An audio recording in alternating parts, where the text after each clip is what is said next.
This morning, as Bill read the rest of chapter 7.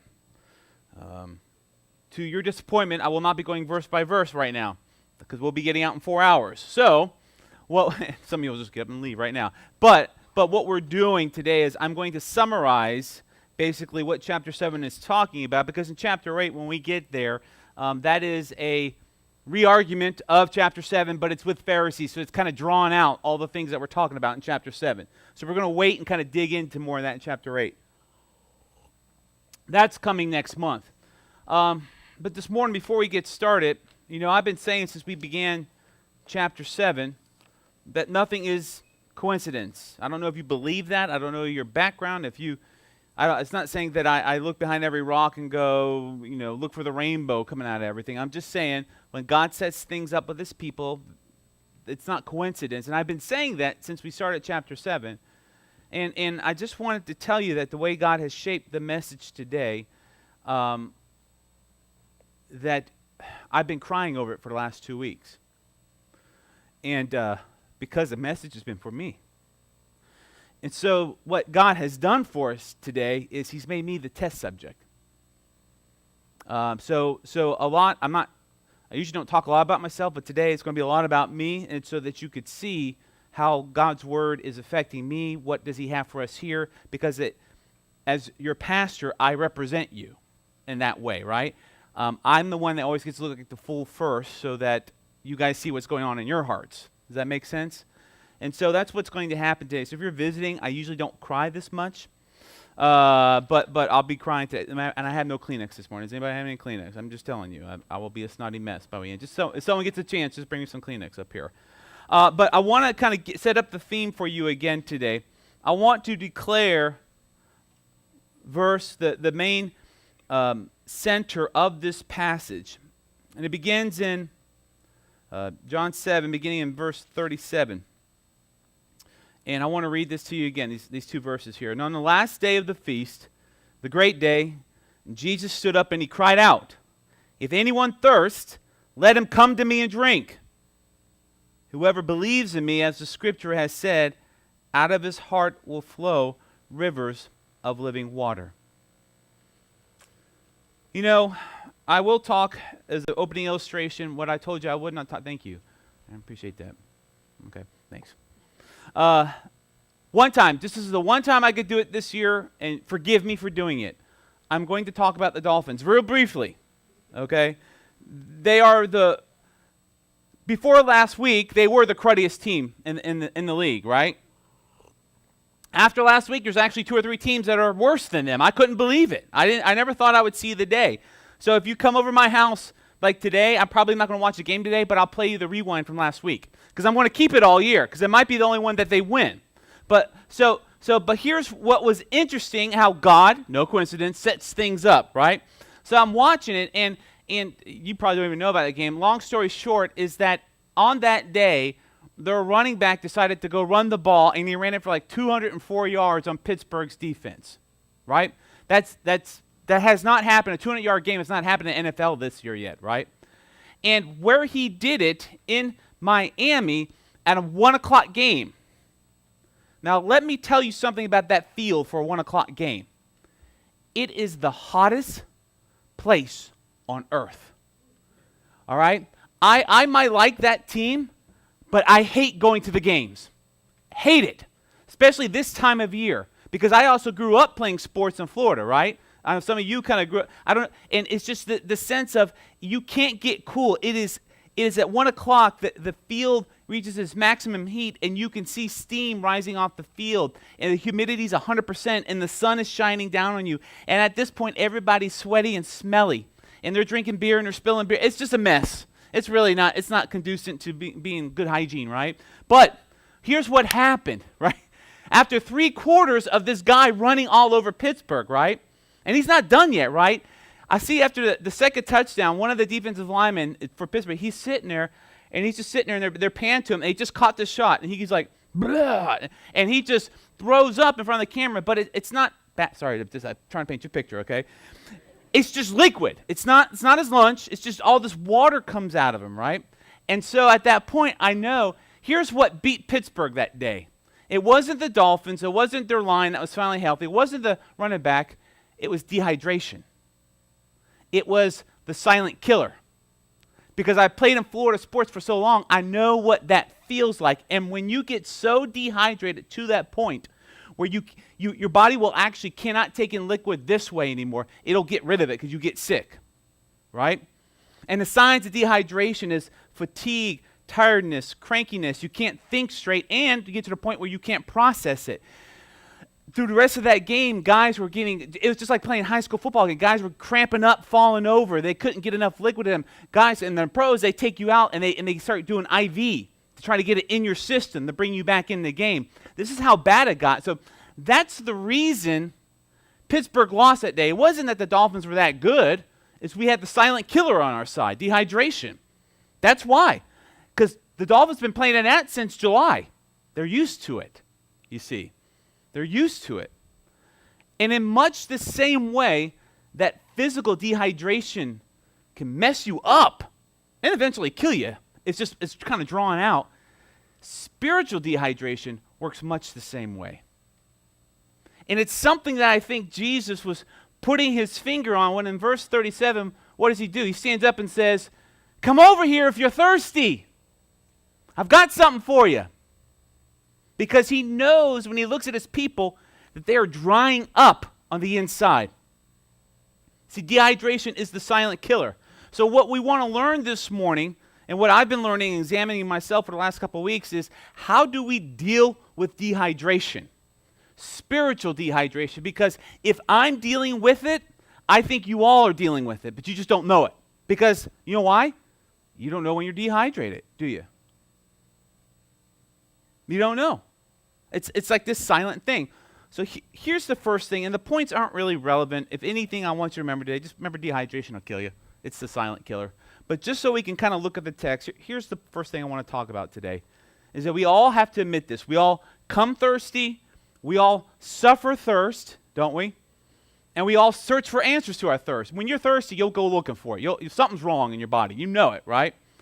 Look back at verse 31. It says, "Yet many of the people believed in him, and they said, 'When the Christ appears, will he do more signs than this man has done?'"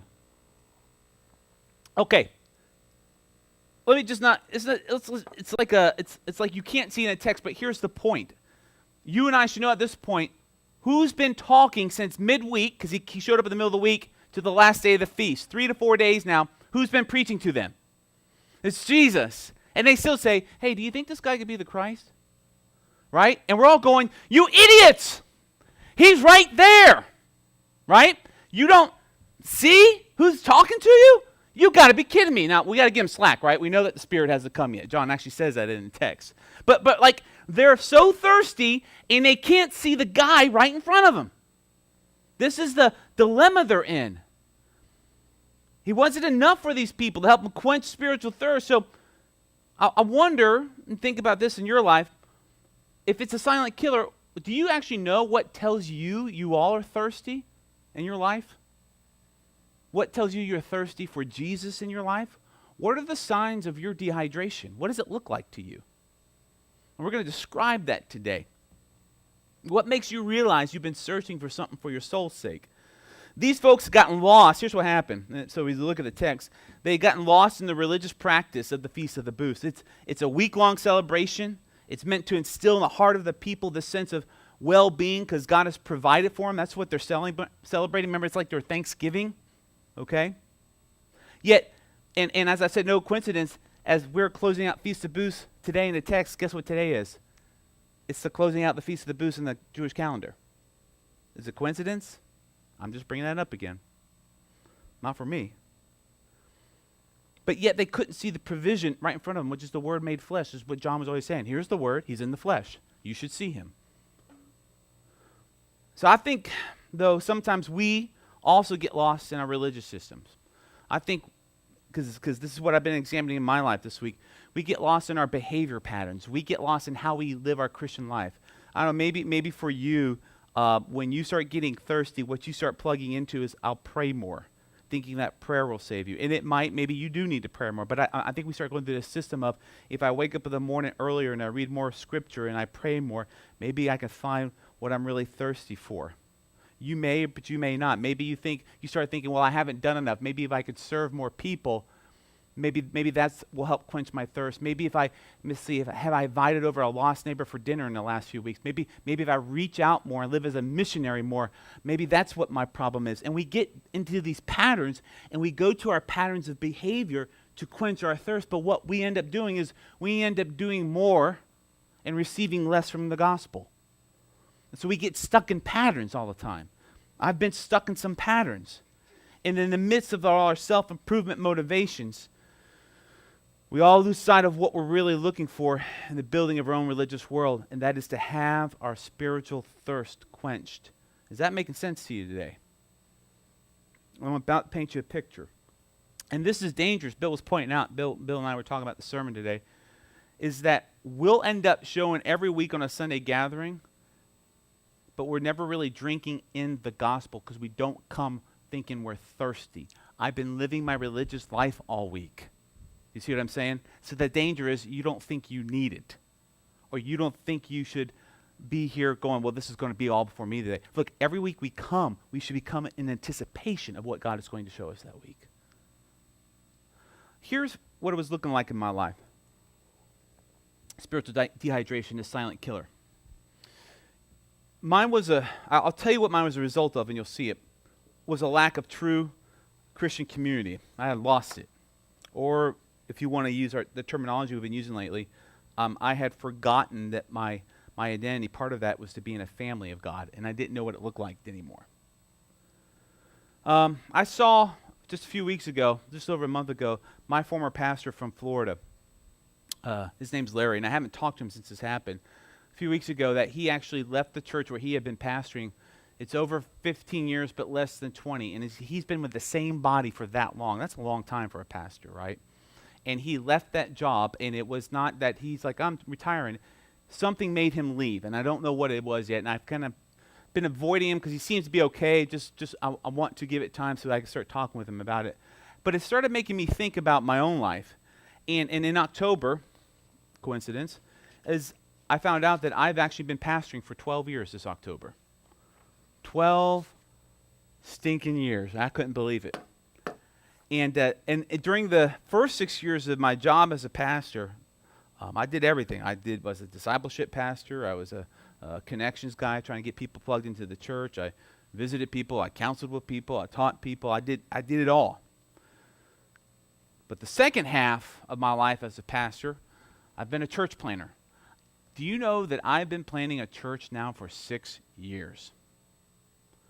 6 years of my life has been spent trying to plant a church in this county. That is a long time. And I didn't know the effect it's been having on me until I started kind of in retrospect, started looking at this stuff. See, church planting is the hardest job, because I've done them all, in pastoring. I'm not saying that to pat myself on the back. I'm just telling you what I've discovered.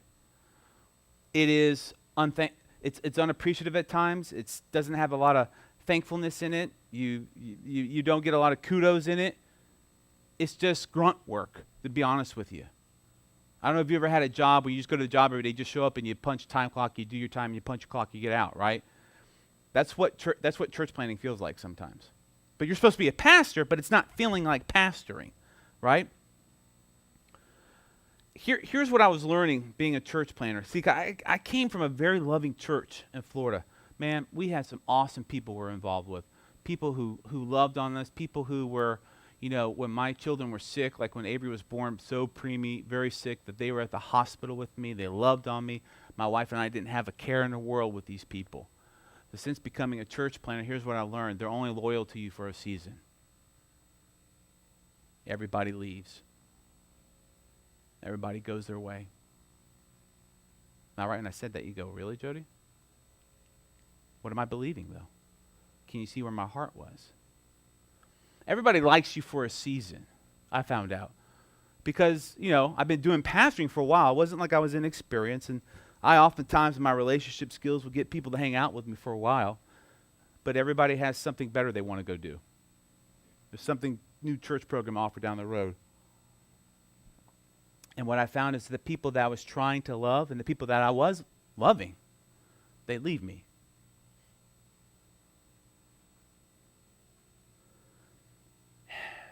And in the midst of all that, God was showing me is my identity had been damaged of family. I didn't know what family looked like anymore. So here's what happened, guys. Let me just be honest with you. When the Journey Dallas a year ago decided to merge with the Journey Hiram, and we came over here, I brought a bunch of people with me, guys, already who were sick and hurt. I don't know if you know that. Let me tell you a little bit about the Dallas folks who came with me. Is that they had all come from other churches where they felt they were not being loved rightly. Do you see what I'm saying? So when they came with me, they were having to share with somebody who was trying to love them rightly, and a lot of them lost their pastor in the transition because I had to love more people now. Now, that might have been my bad, probably, because I was not loving them rightly in the first place. Maybe I was more about trying to get something from them because I had been so lonely for so long. But then I started noticing when we come over here that you guys over here in Hiram have been wrapped up in the life of Jason and his family for over 2 years. And see, what I kind of think happened was like in the result of what happened to his family after the death of his child and what they're going through right now as a family, is you guys kind of looked at it as like, well, the mission's over, because I think a lot of y'all just started looking at as the Martin family was your mission of the church. You didn't have a mission. The family became your mission. So do you know what I started doing? I started looking at you all every week like this. How? You know what? They don't want to know about my problems. They got enough of their own. There's enough on their plate. Why would they care? I don't want to burden you. And listen to me, I'm confessing to you all from Hiram right now, and as we're sitting here as one body, I didn't want to trouble you. I didn't want to burden you. You had enough. And I felt bad for you, but my going, well, who am I supposed to go to? Because here's my thought that was going through my heart. You're going to leave me anyways. How can I trust them? Now, if you're smart right now, you should be going, Jody, how the heck were you pastoring out of that? Because I'm stubborn. But you can only do that so long, because you know what was happening? I was very thirsty. I was dehydrated. And see, when you get dehydrated, you can't think right, can you? You can't process things anymore. I couldn't take in nourishment like I was supposed to because I was spitting it back up. And I was lost. This is what I've been going through the last 2 weeks, guys. So bear with me. So my identity of a family has been damaged. Brings me to the second thing, as I'm going to carry you along in this story now. It says, very simply, is you don't know you're thirsty until Jesus gives you a taste, though. See, a lot of times you don't know you're dehydrated. You ever have that experience? You all kind of like get a drink of water, and all of a sudden you kind of go, dang, I'm thirsty. Right? You take a good long sip. Like, I didn't know how thirsty I was. What was that? That was good. Right? And here's the thing that I want us to see today is that we'll all stay thirsty if it wasn't for the grace of God. I didn't know I was thirsty. I didn't know I was dehydrated. It took Jesus to kind of go, let me show you what this is. And he gave me a taste of himself again to start waking me up to what was going on in my life. And that just happened a little while ago, guys. I'm being honest with you. So God awakens us, our thirst, by letting us just have a little bit of a taste. So in the text today, you see upon realizing that these people were thirsty, and it divided the people. Look at this, verse 40. When they heard these words, some of the people said, this really is the prophet. That means that they're believing that Jesus is the one that's going to tell them how to live, and he's going to tell others off. He's going to kind of step up to the plate and start being the shepherd that they need. Others believe, in the first part of 41, is others said that this is the Christ. This is the one I could follow. This is the one that's going to save us from the Romans. He's going to get King Herod out of office. This is who this is. Others even said, 41, second part, but some said, is the Christ to come from Galilee, right? Or they're saying like, well, we don't like that he's from Galilee, because shouldn't the Savior come from Bethlehem? He wasn't pure enough for him. They wanted a pure source of the gospel in their lives. And then 45, look how even the officers of the of the temple believed. They said the officers, when they came to the chief priests and the Pharisees, who said to them, why didn't you arrest him? Why didn't you bring him? And they had answered, well, no one ever spoke like this guy, right? So what they're seeing in Jesus, their little taste of the gospel of Christ is that to oppose him is scary. Let's just avoid him altogether, right? And so the situation here is that the people are becoming divided, and divisiveness is like clicking in because God has given them just enough taste to know that they were thirsty. Have you ever seen, because I've been through a few hurricanes, people get water when they haven't had clean water in a couple of days. They're not nice. They fight. I haven't had this in a while. Get out of my way. You ever see me if I hadn't had coffee by 12 o'clock in the morning? This is what this looks like, right? Bill and I will fight over the pot of coffee. So we start going at it. And I think, family, can I be honest with you? I think that's happened to us. I think everyone in this room is guilty of this. And when I say guilty, just because it's happening to you. You've had gospel sips over the last few months. Sip here, man, I'm thirsty. What was that? A sip there. And what it's done in our body is that it's caused some divisiveness. Some of us are looking for a Jesus that's different than other Jesus for other people, and we start fighting for the things that we want out of a church, and we start fighting more for, I want church to be like this for me, or I'm going to leave because it's not doing that, and it's caused divisiveness in this family because you've gotten enough taste to know that you're thirsty, but not enough to satisfy yet. Is that making sense? And that's hard. Here's how that was looking in my life, though, because this is what we go looking for. And I think in your own, and I want you, as I kind of tell you what was happening to me over the past couple of years, this is what I was realizing. It's really been going on in my life over the last couple of years. I just gotten to the point where I was sick and what? Tired, right? Just sick and tired. You know you're in trouble. If your head ever starts saying that all the time, go seek help. You say that enough. You get sick and tired. And nothing I did was satisfying. Here's what was going on. I was going to the world because I started thinking over the last 2 years, I've always been a help nut. I'm not getting enough exercise. Heather, you're not feeding me right. I'm blaming on my wife, right? You know, I need you to shop better. I need better food. I need more vitamins. I need better health. I need to get some time and sleep. I need to get time away by myself. And so I would even do things like, you know, some of you do like that binge watching on Netflix. God help you. But I mean, even when I would lose myself in TV sometimes because I'm making myself numb with things of the world, right? That wasn't satisfying. That wasn't I wasn't quenching my thirst. And then I would try to use things of God. Well, maybe if I read my Bible more, maybe if I pray more, maybe if I spend time more with others and try to serve them better instead of thinking about myself, maybe I'll quench my thirst. And that wasn't working. And for 2 years, I've been trying this junk. I could give you programs and in my notes and let you read my journals what I've been going through for 2 years over this stuff. And the way that Jesus started saving me through all this, here's what happened. Jesus put me on a path of retrospect, of looking back and what can I learn from it. I remember during the summer getting the feeling of I need to go see my uncle, Uncle Snooks. Some of you from Dallas have met Uncle Snooks before. When you see him, he looks like a May. You know that guy's a May. He's got the long old blockhead, right?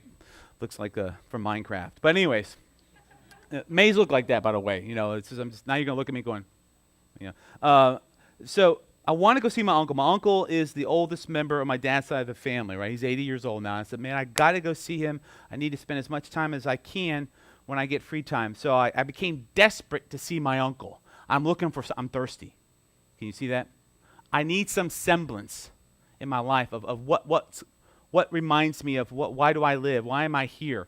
And so even in the quest, I think of, man, and just to be honest with you, even the quest of my history and where's the May family. I mean, I've gotten lost in a lot of things, guys, over the last couple of years. And so I went and saw my uncle, and it was good. And while I was there with my uncle in Freeport, we went to the graveside of my parents.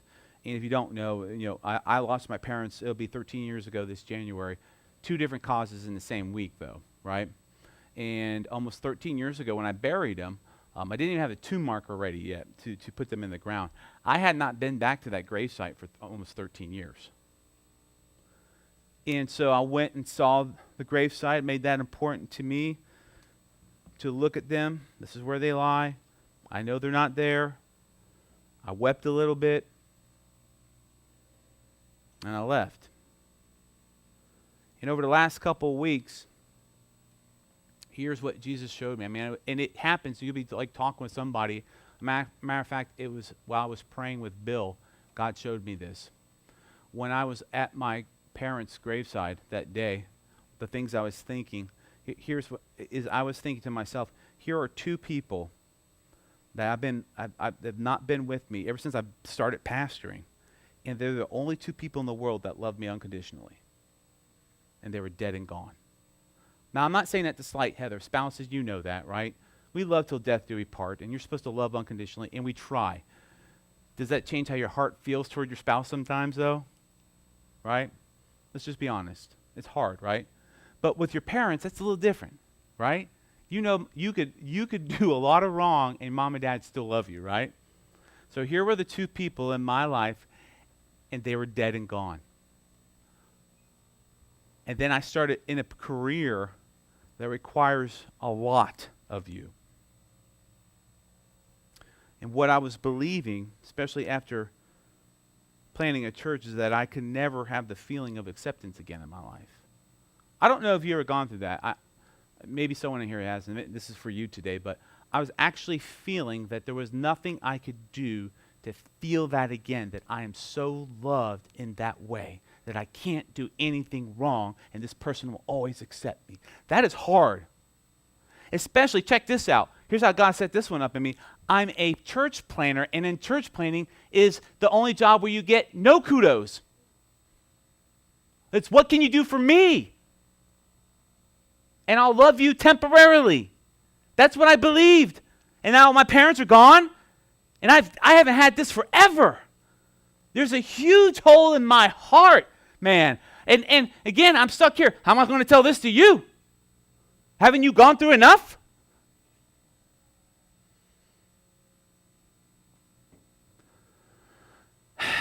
And this all sent me, guys, and again, this is so you're thinking about what's going on in you, into the sin of disbelief. I didn't believe in his grace for me anymore.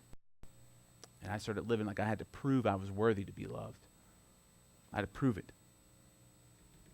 I was believing that I must earn the love of others in order to keep it. And I got caught in that. For 2 years, I mean, I got to the point as church planning, you work hard so that people would stay with you. Listen to me, look what's going on in me. People were leaving no matter how hard I try. So I kept going back to the same well, which couldn't quench my thirst, thinking if I try harder and work harder, people will love me and stay with me.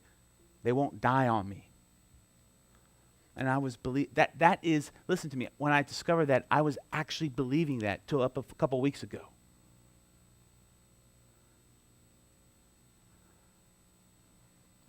But then God started to bring me out of it by reminding me of my past and showing me it was possible to have a future again. He's put me in retrospect, which is here's what retrospect is, and here's what I'm learning, and I hope you're learning, and I'm praying this over you right now. I prayed for you this morning. I've been praying for you a while as God's been showing this to me, and this is going to be my prayer for you guys for a while, is that if we're really thirsty for the pure water of the gospel that Jesus brings, guys, this is the deal. We've all got to be willing to pour out whatever's left in our cup from wherever we came from before, and you got to get rid of it if you want the pure water that Jesus has for you now. There are things we all are holding on to right now. I was holding on to this.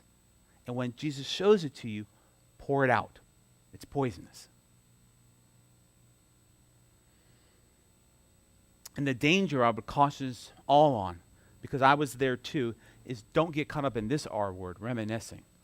Retrospect is to look back so I can gain something for my future. Reminiscing is to finally think, oh, wouldn't it be good to live in the glory days again? Oh, if only I could be like that again. And what happens is you get caught in reminiscing, and when you get stuck there, maybe it's the place you had to move from that you really liked. Maybe it's the church family that you had that really did everything for you. Maybe it was how we used to function as a church here, right? And I really liked how it used to be. And reminiscing, you know what that all does to you? It makes you thirsty. You're not ready to move on. The gospel is not about making us look in our past and make us thirsty. It's about meeting us in the present, looking toward the future, getting you thirsty for more to come. So the question I wonder where I wonder where Jesus is calling you to start being retrospective and where he's challenging you to stop being reminiscent in your life today. It's a question I want to put to you. One leads to thirst quenching, and one still leads to more dehydration, doesn't it? Let me declare this to you this morning, guys. If I was dying from dehydration, the silent killer, I know this for a fact. Every one of you in here right now has something that's killing you. And you're very thirsty, and you might not be aware of it right now, but every one of you and every one of you who's watching this has something in your life that you're not aware of, and you're getting real thirsty. And you keep going back to it thinking you're going to find something. And it's a dried up water hole. It's never going to fill it. And you need to realize it. That's my warning for you. Because that's where I was. But there's hope, isn't there? There's hope. And the problem is just like the people in our text, that we can't see Jesus in front of us, right? Because we're more focused more on what makes us numb. So what's our answer? Very simply, his spiritual thirst is only quenched by Christ. It's only quenched by Christ. Let me explain to you how that happens. In the story, which you're reading here, kind of getting caught up in, is that during the Feast of Booths, during the middle part of the week, and now Jesus showed up at the middle of the week. I don't know if you remember that. He doesn't show up in the beginning. It was quiet. It was private. He shows up in the last part of the week, and when he shows up, they have been now for about 3 days going to the pool of Siloam, which is still there. You can go there and see it today. This pool which is near the temple, right? And they were bringing water up, and they're having this big parade, and all the pious people, actually the most pious religious people around the temple, would walk in this parade, and everybody go, like, aren't they great? And look what they're doing. Look how they're remembering God and his provision, right? And then it's on this day in the text, verse 37 happens. On the final day, Jesus is watching this big loud parade, and he's sitting there watching it because, see, when you're a rabbi, rabbinic teaching is not standing from a pulpit like we as pastors do. It's respectful. They sit. And people are watching them and listening. He's been preaching for 3 days. And it's at this point in the text where Jesus stands up, where every other rabbi is sitting down, so everybody looks at him. And it says what in the text? He cries out. Hey, he says, on the last day, the great day, Jesus stood up and he cried out and says, if anyone thirsts, as he's watching him pour water over this altar to cleanse it so that people can get their sacrifices to God, right? Let him come to me and drink. Now, at this point, very crazy because everyone's looking at him going, what? That's wrong. I'm right. Come to me. Stop that stuff. And he's trying to get their attention. Whoever believes in me, as the scripture has said, out of his heart will flow rivers of living water. And the source of all our strength and all our power is crying out to us, just look at me. Come here. This is how stark it is in the text today. Is it a coincidence? And it started coming to a head for me about 2 weeks ago. Here's what happened. I just started confessing. I didn't know I was dehydrated. I can't even tell you. I think it was Jesus gave me a little taste of the gospel, right? It was in the beginning of starting to read just chapter 7 and study and preparing for what was going on and in the hearts. And I'm trying to think what's going on in your heart. And God starts going, hey, Jody, what's going on in your heart, buddy? Well, I always do that, right? Because I'm supposed to. And he started showing me what was going on. And I sat with my wife, and she'll tell you a couple of weeks ago, I said, Heather, I think I've been a little depressed the last couple of years. I'm not going to say full-blown depression, right? I wasn't like, couldn't get out of bed. But here's what was happening. I found myself getting tired. I couldn't focus. Nothing I did seemed to do it for me, right? I tried all types of things to make myself feel better, and I couldn't get out of it. And I told my wife, I said, honey, I think I've been depressed, and I need to tell you that because I know I've been one cranky blink for a while now. Kids do something, I yell. You do something wrong, I correct you. I don't want to deal with people at the church. I don't want to talk to anybody. There's something going on, honey, and I don't know what the heck it is. So I started confessing that to my wife.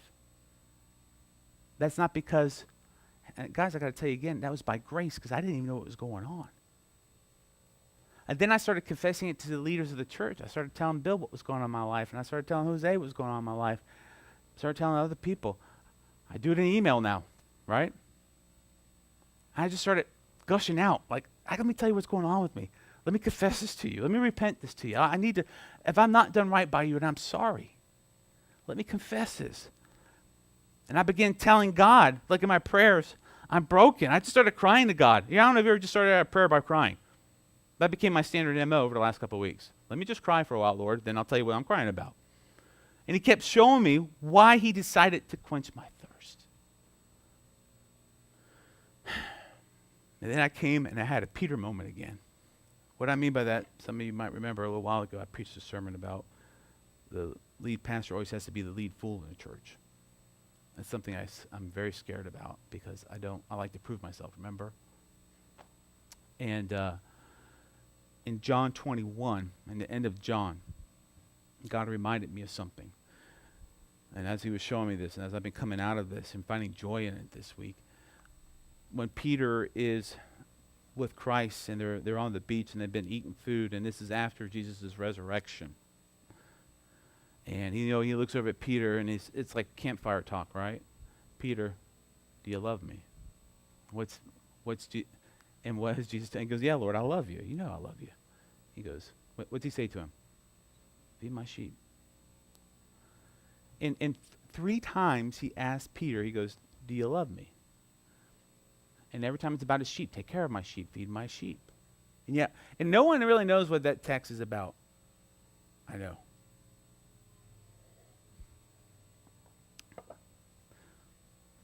Here's what's going on in the text, because it's the same thing going on for every one of us. Jesus never tells Peter, though, I love you. Don't worry about it, does he? He doesn't say it. See, you and I would say, I love you, man. Don't hold that, right? We would say, look, get over that. You're forgiven. I love you. Jesus doesn't say that, does he? Do you know why he didn't say that? What just happened a few days earlier? The cross. The cross happened. And shortly after the cross, Jesus has showed up in that upper room with Peter and all his boys and said, what was the word? Peace be to you. What was he telling his boys? I love you, you're forgiven. Before they could ever say anything to their Lord. Sorry running away, Jesus. Sorry about denying your name. But Jesus had already showed Peter that he loved him, didn't he? He doesn't have to say it, does he? We should just know it. And what he took me to the story again to say is like, Lord, I'm sorry I failed you. Look what I've done for 2 years. God, I've not loved the people well, and I've failed you. Jesus is just saying to me, look to the cross, Jody. Look to the cross. Do you know I love you? But Lord, come on. Like, I should know better. No, you're fallen. I save you. It's my grace that saves you. Look to the cross. And every time now I try to get down on it, you know what God just keeps saying? The bigger my sin gets in my face, look to the cross, Jody. Keep looking at the cross. Know that I love you. And even in the text, man, I start this prayer. I start thinking, Lord, I know and I'm sorry. And I start this prayer over again. But Jesus, I didn't want to come to you. Like, this is stupid. I'm lonely. Can you help me? Right? And I feel ignorant going to Jesus with this. Lord, I should know better out of all your flock that I shouldn't feel like this and I shouldn't feel alone. I don't want to bother you. And then my Lord reminds me of a simple fact. Jody, for 33 years, no one knew who I was. I had no family. I was separated from my father. I would not see him again until I was done. I know exactly how you feel. See, it's the same thing for you as when you think nobody knows how you feel. Jesus has felt it all and more. So when I couldn't live it right and I couldn't live it perfect, Jesus lived it right and he lived it perfect. And he just says, keep looking at the cross, Jody. It'll save you. This is the only chance I have. It's the only chance you have. Dehydration is a silent killer. And it's only by grace are we saved through our faith. And it's not of our work so that no man can boast.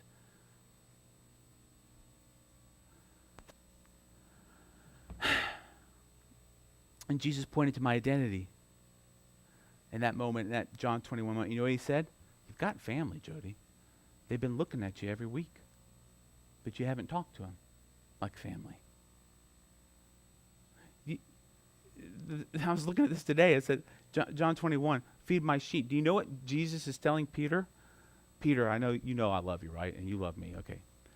Do you know when I'm gone, I'm not going to be here in the body. Do you know how you tell me you love me? Not to earn it, right? Because I've done it. Go take care of my sheep. Go love my family. That's loving me, Peter. I love it when you do that, Peter. That's what I made you to do. Go love my family. So in the text, God is restoring my soul, and he's telling me, how do you show love? Go love my people, Jody. Stop worrying about yourself and keep looking at the cross and remember who I am. I've been very thirsty for a long time, guys, and I'm very sorry.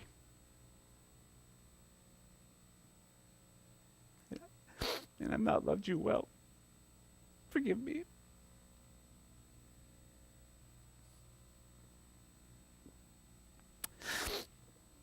And see, guys, here's the truth of it. It's only when we see Jesus and we drink him in are we worth anything to anybody at all, are we? I was broken. And that coming out of me for you all as a people, you only got a trickle of it, of the water. What does Jesus say if we drink on him? What happens? Out of you comes what? This well of eternal life. I didn't have anything for you. I had a drip. Here, you're thirsty? Here you go. But I'm here to tell you today, God is fixing what's been going on in here, and the pump is starting up again. All right? There's more coming. Give me some time. Give me some time to heal. Love me. Give me some time. I'm waking back up. I've been asleep for a while, and I'm sorry. I got lost. I got lost. And guys, I got to be honest with you. As I think as a church, I think every one of us is having the same problem in here. A lot of you have been thirsty, haven't you? Here, we used to have this. Let me tell you what the problem is, though. The problem is not that the source is dried up, is it? The source is not dried up. Growing up in Florida, we had this old well that after the summer, you think summer your grass would die. It's not the summer because that's your rainy season. It's the winter. Winter gets dry, but it's still like 85 degrees in Florida, right? And you've got to have well or your grass is going to die. So my dad and I in our old house, as I was reminiscing about my father, we had this well, this old giant, you don't even make these things anymore, John. You couldn't find these at Home Depot. It's this giant cast iron, and when you turn it on, it goes, whoa, right? And if you didn't use it every other day, guess what happened to it? It lost its prime, right? And so in order to get this thing going, my dad, I can't repeat what he would say, but turn it, and put the cigarette out and start kicking it, right?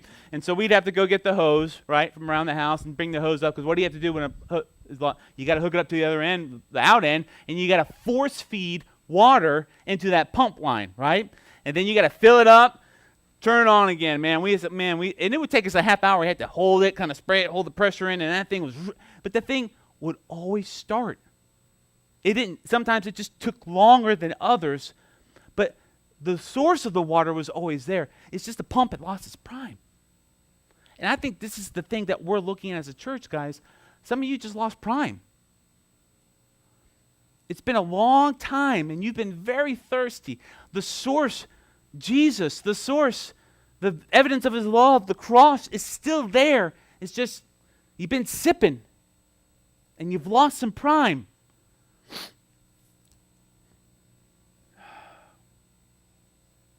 It's not dry, guys. As we, I'm going to send you, and we're done. As we leave this week, though, I want to talk a little bit to how do you respond to this, right? Here's the text. Here's what Jesus is doing. Here's who he is in your life, and how do we live in light of what he's sharing with us today? Because this is huge, guys. This is very big. You've only seen the tip of it. It's just starting. Here's how we respond. First, this is what I want you to do, because this is what I've been doing. I want you to pray. And I want you to ask that Jesus show you what you're spending too much time on reminiscing about, on whether thinking the past was better, or are you believing what your past says about you? Some of you guys, like I know that, you've gone through your things that passed in your life and you're looking at them and you have a built-up core belief like I did, like says this: I have to prove to people that if I could prove that I could work hard enough, they won't leave me. They'll love me, right? Some of you have a core belief in your body that you don't even know about, and it's like it's directing everything you do in your life, right? It's hard, right? This is and you're stuck on it. Guess how you're going to find this out? His name's Jesus, because he's the only one who can show it to you. I don't know what it is. Even when I used to do counseling with people, it would take me 10 sessions even to kind of dig up the hole deep enough where this thing was sitting at. You've got this in you, and it's making you thirsty because you're believing what the world has taught you about yourself, and you're acting out of it. I don't know what that is, or you're reminiscing about something, believing it, right? Maybe you come from a different church background, and so you look at this church and you go, well, this will never be like this. It's not supposed to. We're supposed to be better. I believe we have better days ahead. Can I say that? There's better days ahead. Don't get caught looking behind. You're going to stay thirsty. So I need you to pray to Jesus, man. Be gut-wrenchingly honest with them. Like, I don't feel this, Lord. This is how this is. Or maybe the clue is the way that you think about things in your life, the way that you think you're right about this thing. Why are you so strong on that thing? What makes you think you're so right? Clue. You're believing something. Ask Jesus, is that right? Should I be believing that? Second, ask the question, what part of your identity is being hampered by your spiritual dehydration? Ask God. Ask, Lord, like for me, it was my family. I can't embrace you as my family because I've got a hole about my family, right? I'm scared to let you in because I've been hurt. I don't even know what it is to feel accepted by anybody anymore. I really don't. But that's not what God's commanded me. He's commanded me to go love first. Let them know what's going on, but go love them. I don't know what that is. So my identity as a family member of Christ was kind of damaged. What about you? Is it family? You don't look at the church like a family? How about serving? You don't. Is there something you got burnt out on serving over the past few years? What, is it about living as a mission, like sharing your message with the world, how God has changed you? You don't really like that? What part of your identity has been damaged in all this? What part are you too strong in? Because maybe that will tell you about what you're relying on your strengths in your identity instead of looking at your weaknesses sometimes. Be retrospective about all that. And which brings us to third. I want you to commit. Let me tell you what's coming up now. Now, this is going to make sense now, all right? I want you all to commit to the month of November to live in retrospection. And I want you to spend time in the Word, prayer, and with family. That means not just nuclear family, this family. And I want you to allow all of that to examine who you are. When you come to God's Word and you read, do you read again to fix your problem, or are you reading to get Jesus? Are you reading to know what you already need? Like the people, is he the Christ? Is he the prophet? Or are you reading to go, I have no idea what I need, Jesus, but I know I'm broke. Can you show me? Pray that prayer before you start reading. Be humble before him. He's standing in front of you going, I'm right here, drink. Don't try to flavor him up with squirt stuff. I hate that stuff anyways, right? Drink pure gospel. Sit and have dinner with people. Two parts of this. Maybe who really know you and people who don't really know you really well. Let both sides give you input into your life. Share with them. Start confessing with your spouse. Even though they might have been right about you, go, heck, you're right. I know. Share with them what you're feeling. Let them know how to pray for you. That's hard for me to even tell my wife because I look at my wife the same way, poor woman. She's got too much on her plate. She doesn't need to know about me. Let me just hide that. Has anybody ever done that to their wife before? Because here's what's going to happen in November. And I'll tell you what Bill and I are really excited about, because God doesn't work in coincidence. In November, as we prepare for our holiday of Thanksgiving, right? It's a month long. We're going to be going through chapter 8. In chapter 8, God's going to open up the argument that he started in the temple, and he's going to magnify it with the Pharisees. Who does the Pharisees remind us the most in most in our culture. Us, the religious right, doesn't it? And so guess what we're about to do? We're about to get down and dirty, right? And that's good for us. It's about to examine us, right? And then it's going to take us into Advent, which is the waiting for the coming of Christ, and hope and peace and love, expectancy. Then it brings us into 2017 with the new vision for our church. Who are we? What is our identity? But do you know what? We can't get there until we do what first? We've got to be able to look back. And some of you guys, look, let me just, as guys give me this image in my head, as much as you love the past, guys, some of you need to be like I was sitting in front of my parents. There's a grave marker. It says it's dead. Let's get up, let's grieve, and move on. We can't go back. We can't go back. God's people are about people going back. He always tells you, push into the land. Take it. It's yours. I fought for it.